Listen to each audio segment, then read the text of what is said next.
तो गाइस, हमारा आज का टॉपिक वही पैराथायरॉयड हार्मोन है। चैप्टर 80 काइटन के पार्ट 4।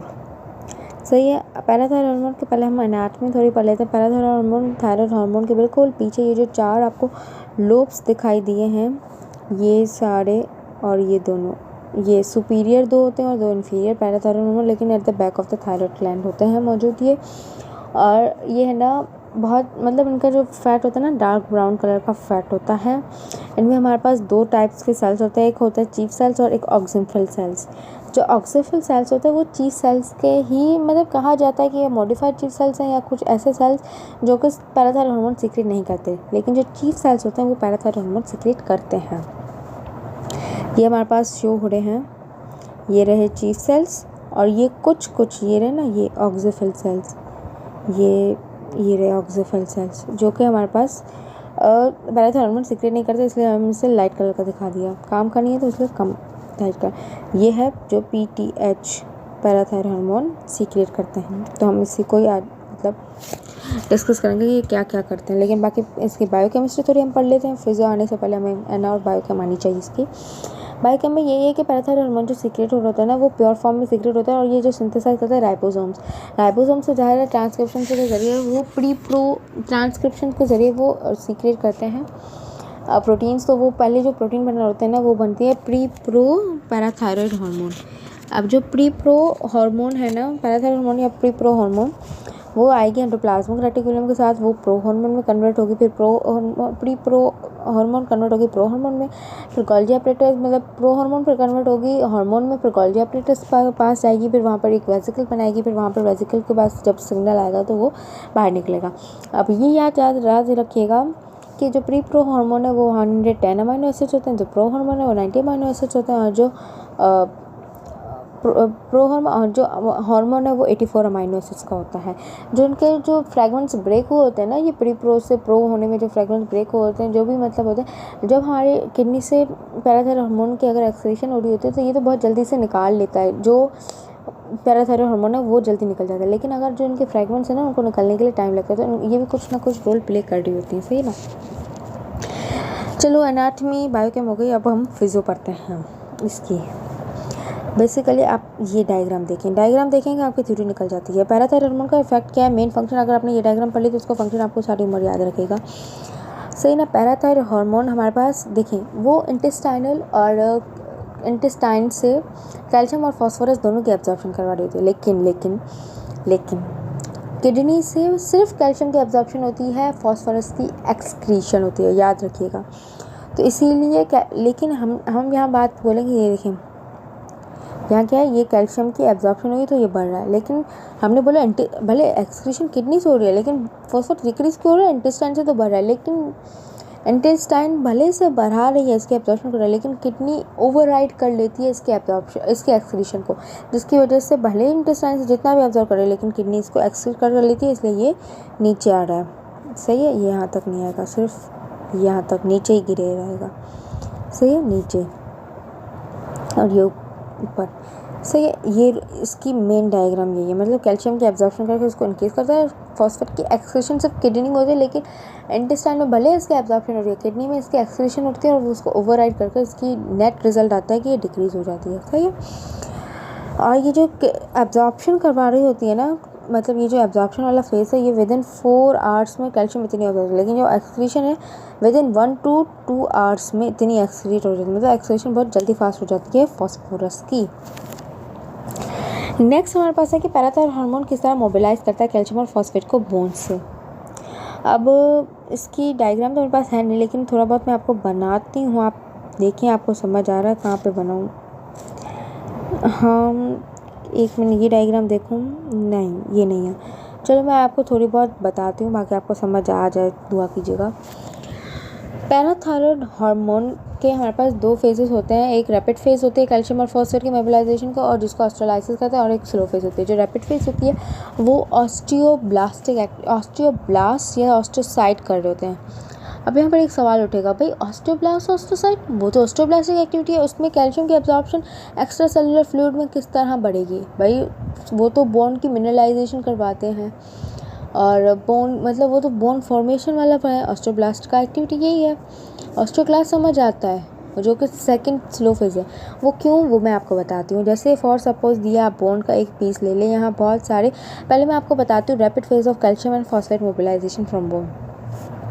यहाँ बहुत सारे हमारे पास बोन, ये दो है ना, ये ऑस्टियोब्लास्ट ले लें, ये और ये जो लाइट है ये ऑस्टियोसाइट है। अब ये जो ऑस्टियोब्लास्ट और ऑस्टियोसाइट है ना, बेसिकली ऑस्टियोब्लास्ट है ना वो सरफेस पे होते हैं, osteocyte with in the bone cavity होते हैं। बट मैं आपको ये बता रही हूँ, इनके बीच में एक नेटवर्क बना हुआ होता है, जिस तरह से ये इससे एक मैशवर्क बनकर नेटवर्क बना हुआ होता है। अब इस नेटवर्क के जो बीच में होता है वो फ्लूइड होता है, उस फ्लूइड का नाम क्या है, बोन फ्लूइड। अब बोन फ्लूइड में जो कैल्शियम होती है वो approximately 1/3 of extra cellular calcium होती है। यहाँ तक बात याद हुई समझ। बोन फ्लूइड में 1/3 ऑफ कैल्शियम होती है ऑफ एक्स्ट्रा सेल्यूलर फ्लूइड। बाकी जो इसमें होती है ना ऑस्टियोसाइट और ऑस्टियोब्लास्ट में, वो होती है हाइड्रोक्सीएपेटाइट क्रिस्टल्स होते हैं और कुछ अमॉर्फस कैल्शियम होते हैं। नॉर्मली ये मैकेनिज्म चल रहा होता है। लेकिन ऑस्टियोब्लास्ट में हमें पता है पैराथायरॉयड हार्मोन के रिसेप्टर्स होते हैं। जब पैराथायरॉयड हार्मोन रिसेप्टर्स अटैच होते हैं तो कभी कभार जब हमारे पास कैल्शियम कम होता है एक्स्ट्रा सेल्युलर फ्लूइड में, तो वो क्या करता है, कैल्शियम के चैनल्स को खोलता है। कैल्शियम के चैनल्स को खोलने के बाद क्या करवाता है, मोबिलाइज करवाता है कैल्शियम की, कहाँ से, जो बोन फ्लूइड है ना, यहाँ जो बोन फ्लूइड है, ये जो बीच में बोन फ्लूइड है, अब जैसे ये सारा मिटा देते हैं। अब एक सेल लेते हैं, एक सेल ले लिया ये। अब ये है ना, अब इसमें ये जो बीच में 1-2 सेल ले लेते हैं। इसका जो मैशवर्क बन रहा था, बीच में क्या है हमारे पास, बोन फ्लूइड है बीच में। अब इस मैशवर्क के मतलब ये जो बन रहा है मैशवर्क, अब ये एक साइड से क्या करेगा, बोन से कैल्शियम लेगा और फिर अपनी कैल्शियम जो भी, मतलब अगर बोन में ऑलरेडी बोन फ्लूइड में कैल्शियम कम है तो ये क्या करेगा, जो इसके अंदर जो हाइड्रोक्सीएपेटाइट क्रिस्टल्स होते हैं उसके साथ अमॉर्फस, मैंने आपको बताया कि एक्सचेंजेबल फॉर्म ऑफ कैल्शियम होती है जो कि यूज़ होती है जब बोन में हमारे पास कैल्शियम की कमी हो जाती है, और बोन में नहीं, सॉरी एक्स्ट्रा सेल्युलर फ्लूइड में, तो वो बोन दे रहा होता है। तो अमॉर्फस कैल्शियम यहाँ से देगा और फिर यहाँ से देने के बाद वो एक्स्ट्रा सेल्युलर फ्लूइड में चली जाएगी। यहाँ से अमॉर्फस कैल्शियम आई और वो फिर एक्स्ट्रा ECF, ये क्या है, ECF में आ गई। तो इस तरह से रैपिड फेज़ है, मतलब जब कैल्शियम की कमी हो जाए तो ज़्यादा हो सकता है, लेकिन ये रैपिड फेज़ है।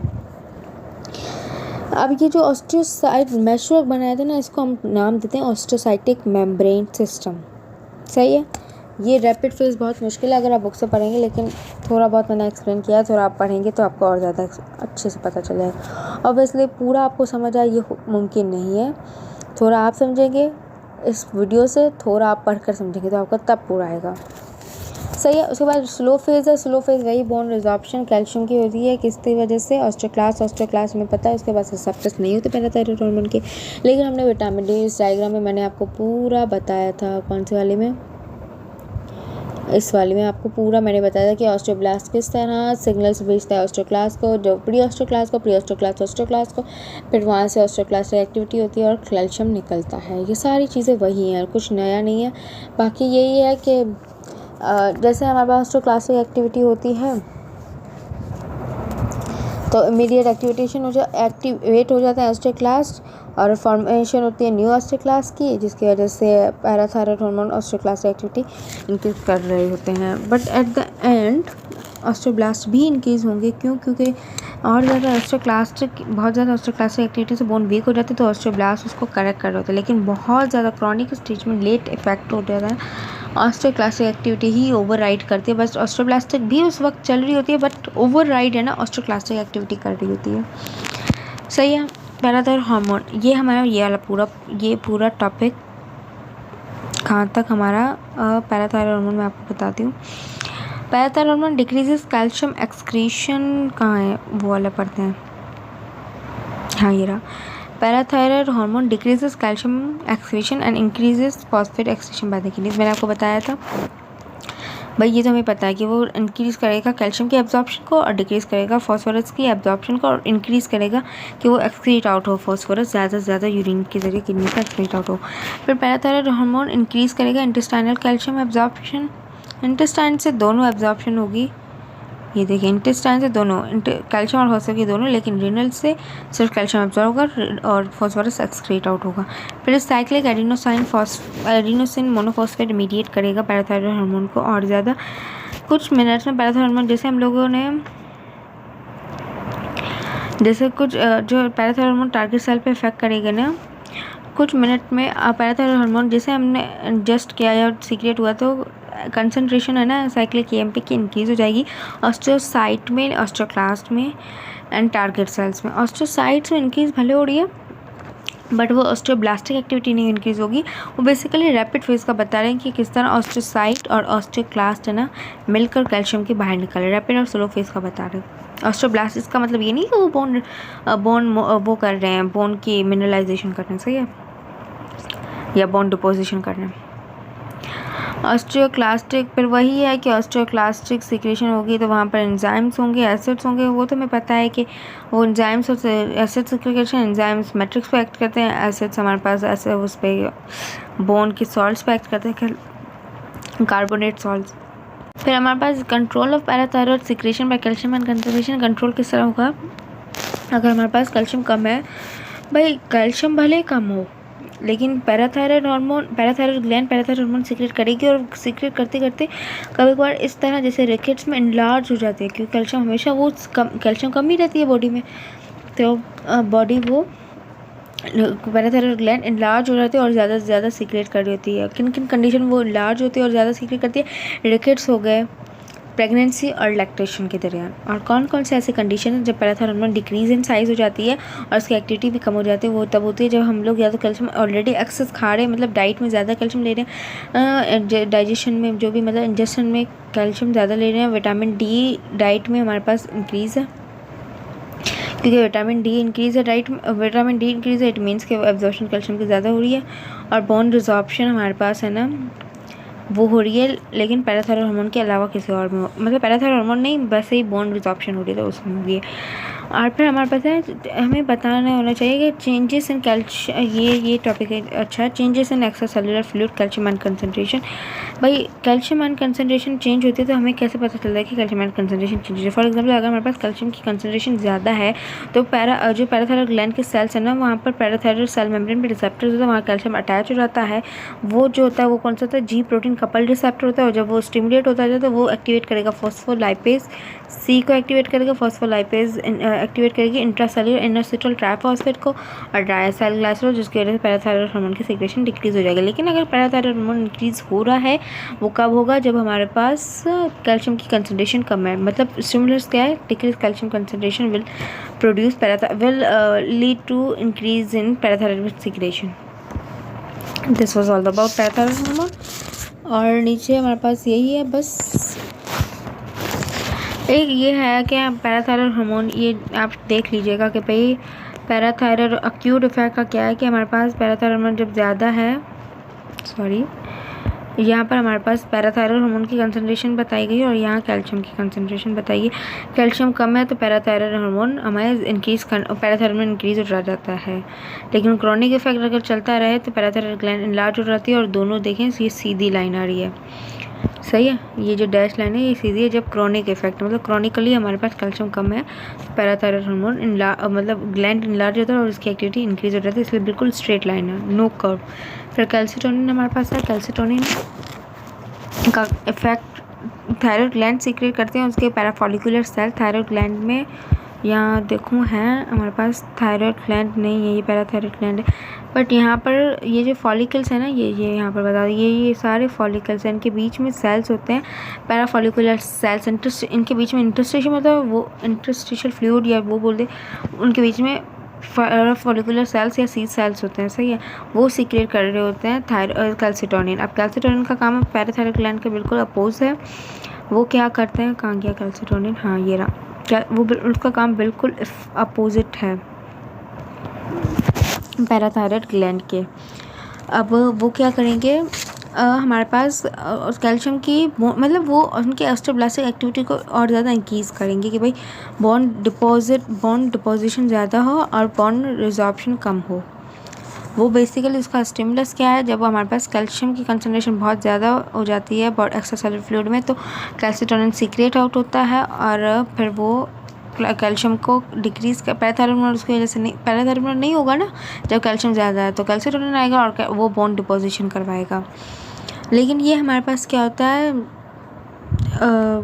मतलब ये बहुत कम क्या बताऊँ, जैसे ये बहुत लाइक इसका रेगुलेटरी इफेक्ट इतना ज़्यादा नहीं है। मतलब जैसे अगर बॉन्ड कैल्शियम ज़्यादा भी है तो वो बॉन्ड डिपोजिशन करवा रहा है, लेकिन एट द एंड हमारे एक्स्ट्रासेलुलर फ्लूइड में वो क्या कर रहा है, बॉन्ड में कैल्शियम की बॉन्ड में तो ज़्यादा बढ़ा है लेकिन एक्स्ट्रासेलुलर फ्लूइड में कैल्शियम की कंसंट्रेशन कम कर रहा है और at the end parathyroid hormone को सीक्रेट होना पड़ेगा पैराथायरॉयड ग्लैंड से और वो फिर बॉन्ड की फिर वो वही रिजॉर्प्शन करवा कर या फिर उसके ऑस्टियोसाइट से वो कैल्शियम लेकर आएगा।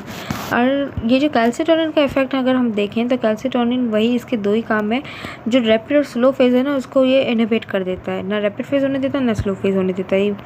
इसमें यही चीज़ें लिखी हुई हैं, आप पढ़ लीजिएगा आपको समझ आ जाएगा। रैपिड फेज़ को इसमें पहले में रैपिड फेज़ नहीं होने दे रहा, क्यों? क्योंकि ये डिक्रीज़ कर रहा है, ये देखें यहाँ पर लिखा हुआ डिक्रीज़ करेगा एब्जॉर्प्टिव एक्टिविटी और ऑस्टियोक्लास्ट की एक्टिविटी को, ये देखें इस लाइन में लिखा हुआ है, इसको पढ़ेंगे ना, डिक्रीज़ कर रहा है absorptive effect of osteoclast and possibly the osteolytic effect of osteocytic membrane. उसकी एक्टिविटी को डिक्रीज़ करना मतलब कैल्शियम बाहर निकलने ही नहीं दे रहा, अंदर ही रख रहा है, तो मतलब रैपिड फेज़ को स्लो कर रहा है या इनहिबिट कर रहा है। इसी तरह सेकंड क्या है हमारे पास, ये जो सेकंड में हमारे पास लिखा हुआ है प्रोलॉन्ग इफेक्ट ऑफ कैल्सिटोनिन का क्या होता है कि वो फॉर्मेशन ऑफ न्यू ऑस्टियोक्लास्ट हो जाते हैं।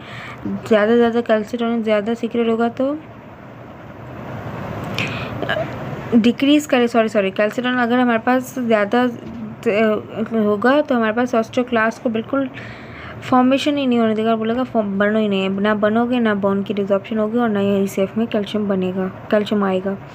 तो बस यही लिखा हुआ है, therefore long period the net result is reduced osteoclastic and osteoblastic activity. But calcitonin का जो इफेक्ट होता है ना वो वीक इफेक्ट होता है ऑन प्लाज्मा कैल्शियम कंसनट्रेशन का इन एडल्ट में, और पैराथायरॉयड ग्लैंड का ज़्यादा होता है और पैराथायरॉयड हार्मोन उसकी वजह से ज़्यादा ओवरराइड कर रही होती है। जब हमारे पास थायराइड ग्लैंड हम रिमूव कर दें तो कैल्सिटोनिन सीक्रेट ही नहीं होगा और लॉन्ग टर्म में हमारे पास पैराथायरॉयड में होगा और कैल्शियम की कंसंट्रेशन मेंटेन पैराथायरॉयड ही करता है, कैल्सिटोनिन इतना इफेक्ट नहीं करता, ये याद रखिएगा। इट्स ऑल अबाउट बाकी समरी और बाकी वो सब मैं आपको नेक्स्ट एंड लास्ट वीडियो में बताऊँगी।